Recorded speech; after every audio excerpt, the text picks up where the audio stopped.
Bună ziua, dragii mei, Smiley Vedeta e unchiul meu.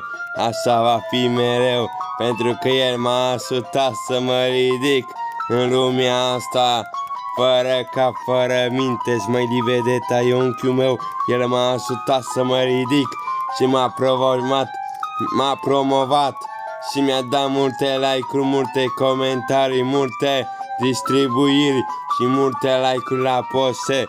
Și un subscribe mi-a dat el. Smiley Vedeta e unchiul meu. Haide, lume, să ne unim împreună să cântăm o melodie. Aia e, aia e, aia e ce-a fost pierdut și nu mai e. Am o mulțime de prieteni care mă înțeleg. Aia e, aia e, aia e. Smiley acasă, vreau să cânt, să visez și să râd, să nu uit să mă însor câteodată. Și atunci în lume voi pleca.